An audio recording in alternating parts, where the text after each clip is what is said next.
Have you ever wondered how some people manage to almost effortlessly grow their savings, stay on top of their bills, and still have money left over for the things they truly enjoy? As always, we recommend you buy and read the whole book, I Will Teach You to Be Rich by Ramit Sethi, through the link below, because there's nothing quite like having the entire roadmap at your fingertips. But for now, let's dive into some of the powerful insights and methods he shares in this book, so that you can get started on your own journey toward financial confidence and, ultimately, financial freedom. It's easy to think that the financial system is stacked against you, or that you didn't receive the right education in high school or college, or that you simply started too late and now there's no point in trying to invest or save. Ramit Sethi says that the first shift you need to make is taking ownership. Blaming the media, blaming schools, blaming the big banks. These can all feel valid, but they keep you passive. If you want to become rich, or at least more financially secure than you are right now, it starts with acknowledging that your future is in your own hands.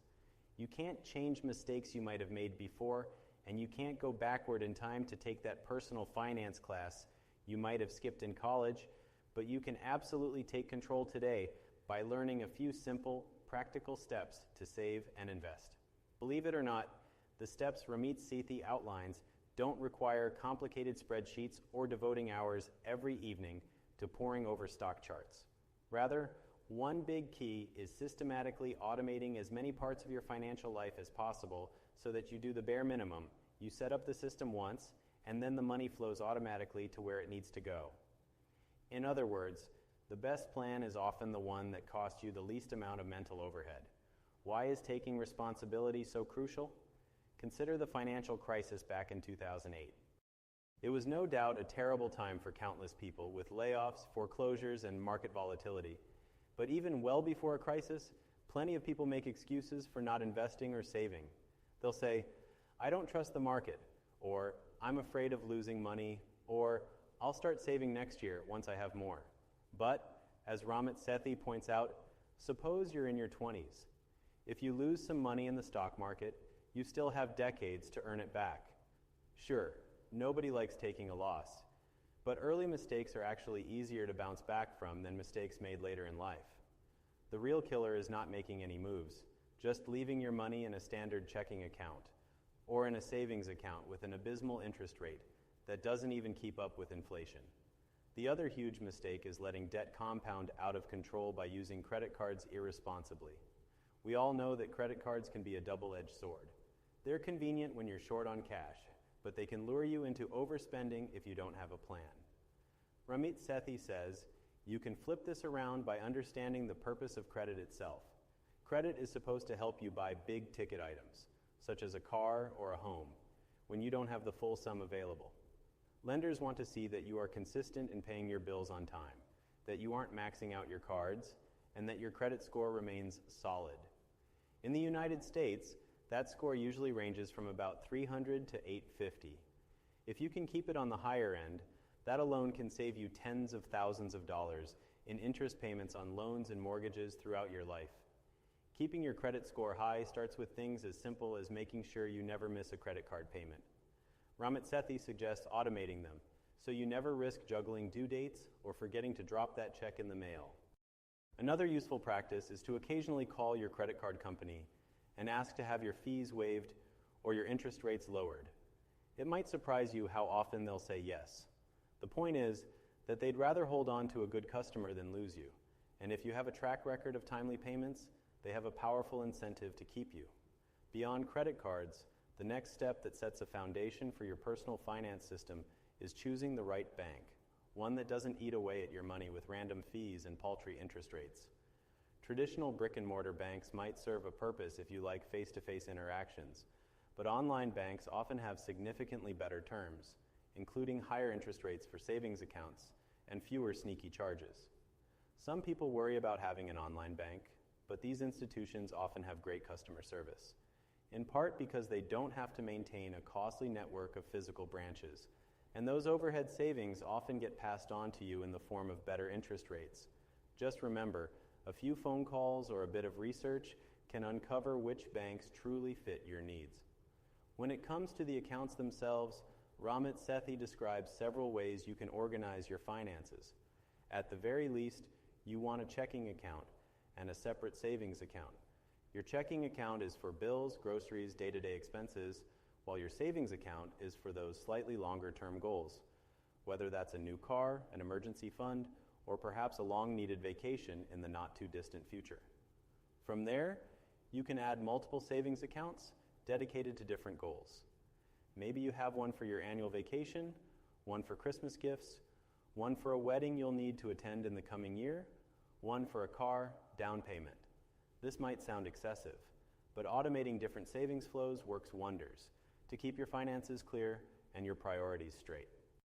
Your next big step is learning how to invest.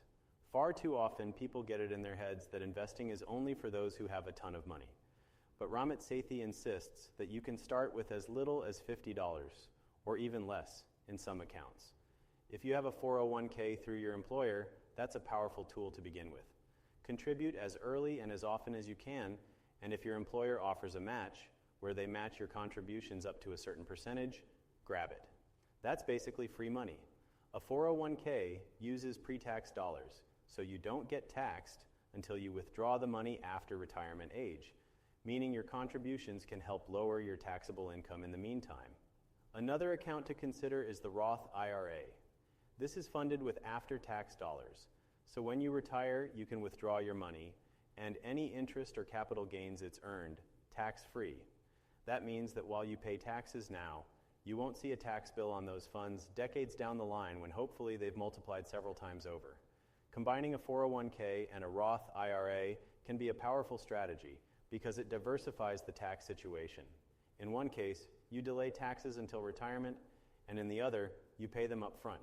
This creates flexibility in the future, and you'll thank yourself for it later. Ramit Sethi recounts a story about a student who struggled to save an initial $1,000 to open an IRA, so she started sending just $50 monthly automatically to her Roth IRA. $50 might sound small to some, but to her it was manageable. Over time, $50 monthly builds up, and that's a better approach than doing nothing at all while waiting for your finances to magically improve overnight. Slow and steady wins the race when it comes to consistent investing habits. Another crucial piece in Ramit Sethi's plan involves analyzing where your money currently goes. If you've ever felt guilty about your spending, you're not alone. Many of us have probably felt a twinge of regret after we buy something expensive or go out for an indulgent meal. But Ramit Sethi suggests the concept of conscious spending. The idea here is that not every purchase is bad or good by default. The difference is whether it truly matters to you. Are you spending money on something that genuinely brings you joy, or are you just going along with bad habits or social expectations? Conscious spending basically says that you can cut back aggressively on the things you don't care about, so you can spend more on the things you do. Rather than feeling guilty for every latte, you might keep your coffee habit if it truly brings you happiness, while cutting back on something else that you're not really passionate about. So how do you track this easily?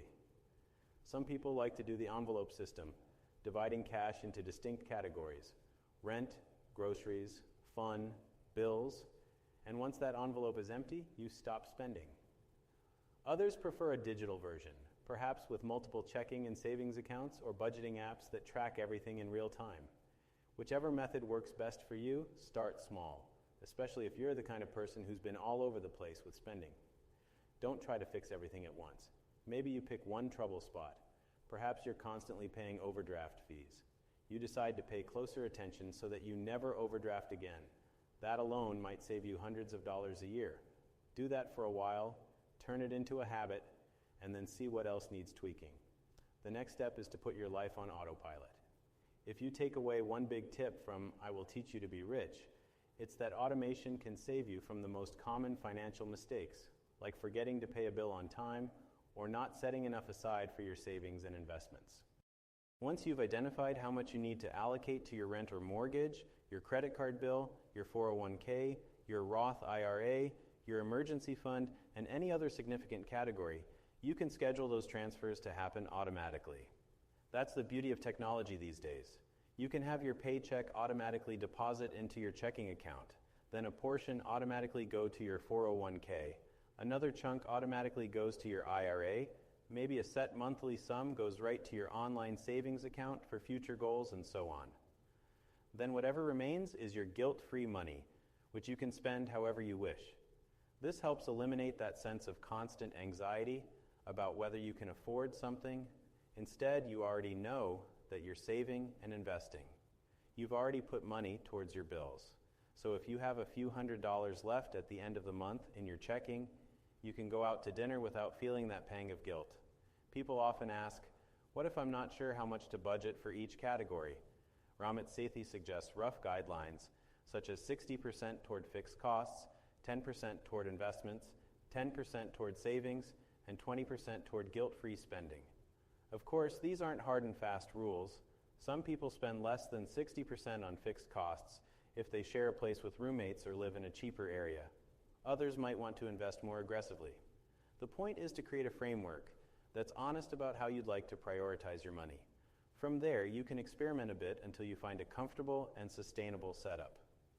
Now, on the subject of investing, the typical question is, which stocks should I pick? Should I day trade or buy crypto or try to short the market if I think a downturn is coming? Ramit Sethi's advice is refreshingly simple. Don't worry about picking the perfect stocks. Even so-called experts get it wrong all the time. There's ample research showing that most active fund managers do not beat index funds consistently. And some well-known research concluded that many investors who try to pick winning stocks underperform compared to the broader market. Instead, Sethi points to index funds and life cycle funds. Index funds track a certain basket of stocks or an entire market. Think of something like the S&P 500 index fund, which includes 500 of the largest companies in the US. Over the long term, these funds historically provide steady growth that often outperforms the average active stock picker. A life cycle fund, also sometimes called a target date fund, automatically allocates more or fewer stocks or bonds based on your expected retirement date. If you're young, the fund invests you heavily in stocks since you have decades for the ups and downs to even out. As you move closer to retirement, the allocation automatically shifts, reducing risk by holding more bonds and fewer stocks. It's a seamless approach for people who really don't want to think much about rebalancing or risk profiles. You just pick a target date, set up automatic contributions from your 401k or IRA, and go about your life, checking it occasionally as you see fit. This is the simplest, most hands-off approach for someone who just wants to build wealth over decades without diving into the complexities of individual stocks. Ultimately, it's best to remember that the real challenge in becoming financially secure and potentially rich is not trying to guess which stocks will explode in value or which ones might crash.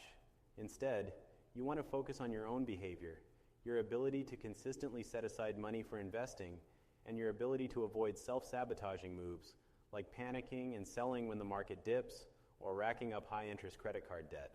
Ramit Sethi also likes to address the psychology behind money. Many of us grew up hearing that if you just stop buying small luxuries like that daily latte, then eventually you'll have more money. But is that really how you want to live your life, never enjoying anything small that brings you happiness? A better approach is to pay yourself first by setting up those automated contributions to your savings and investments so that what's left over can be spent in ways that truly match your values and interests. Then you're never feeling deprived because you're prioritizing saving and investing automatically, and you still have freedom to do the things that make life fun. By designing your system this way, automating your bills, having the right credit cards, choosing the best bank accounts, opening a 401k and a Roth IRA, adopting a conscious spending plan, and selecting simpler investment options like life cycle funds or index funds, you really can teach yourself to be rich. You don't have to be an expert in finance. You just need a system that does most of the heavy lifting for you. And that means no more missing payments, no more forgetting to invest, no more guilt around fund purchases, and no more confusion about where all your money goes every month. Instead, you'll have clarity, control, and genuine confidence in your financial future. That's the core message of I will teach you to be rich. The final piece of advice from Ramit Sethi is to stop waiting for the perfect moment. There's no magical day when you'll suddenly know everything about money and definitely feel comfortable investing. The best strategy is to start small and let your actions compound over time, just like your money will. If you're consistently putting away $50 or $100 a month into a Roth IRA or 401k, plus automatically building up a savings cushion for emergencies, you'll be leagues ahead of the countless people who keep waiting for the right time to get started. Launching your plan today is always better than launching it tomorrow. And if you run into hiccups, perhaps you get hit with a surprise bill, or you lose a job for a couple of months, don't give up entirely. Just pause, adjust, and pick it up again when you can. Over decades, these simple, consistent actions are what build wealth, not short-term leaps of brilliance. It's about process, not about perfection. If these principles sound revolutionary, but also doable, that's exactly the point. In I Will Teach You to Be Rich, Ramit Sethi strips away the intimidation so often associated with personal finance and shows you how to use credit cards wisely, save and invest automatically, choose the best bank and bank accounts for your needs, open investment and retirement accounts with minimal upfront cash, direct your money where you actually want it to go via conscious spending, and ignore the so-called experts so you can invest in a simpler, more sustainable way. In short, he believes anyone can achieve a richer life by understanding these fundamentals and putting them into practice step by step. And with each step, you learn a bit more, feel a bit more secure, and gain a bit more wealth. By the time you've automated everything, you'll be well on your way to a brighter financial future, and you won't be obsessively checking every stock market fluctuation. You'll be living your life while your money quietly and automatically works for you in the background. That feeling is pretty liberating, and it's a big reason why so many people have found this approach to be exactly what they need. If you'd like to dive into more detail on all the tactics and strategies, as well as read the personal stories from people who turned their financial situations around, we encourage you, as always, to buy I Will Teach You to Be Rich by Ramit Sethi through the link below. There's really no better way to get a thorough grasp of these ideas and to set them in motion so you can start working toward your own richer life.